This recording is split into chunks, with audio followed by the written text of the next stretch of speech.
So oftentimes, especially when I was a new flight instructor and I'd get calls from pilots I didn't know asking for a flight review, I would just be really enthusiastic and ready to go and say, yeah, let's go do that. But it didn't take long to realize that when I showed up for that type of a flight review, I as an instructor, was just woefully unprepared because I really didn't know anything about the pilot that I was getting ready to fly with. So it didn't take long to set up a bit of a checklist, I guess, if you want to call it, of things that I felt were important to know about this particular individual. For example, a name. Who am I flying with? And a phone number, of course, is important. But what ratings or certifications does this individual have? Is it an owner or a renter? How many hours total time does this person have?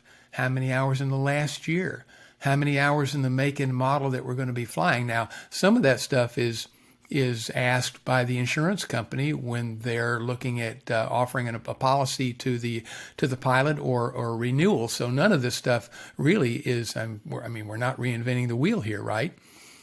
I'd also want to know, what's the normal mission? What does this person normally do? For example, if their normal mission is to fly 30 miles away for a $100 hamburger, maybe we need to challenge them on a longer cross country.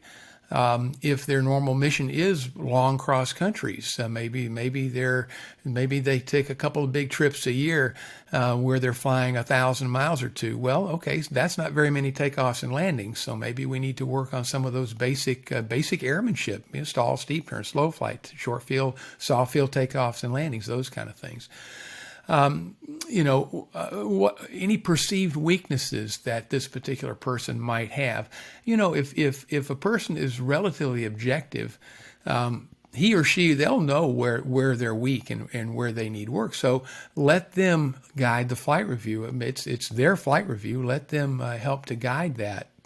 So all of this information is helpful when you're preparing for this person. And even now, after all these years, and I've been a flight instructor now for probably 30 plus years.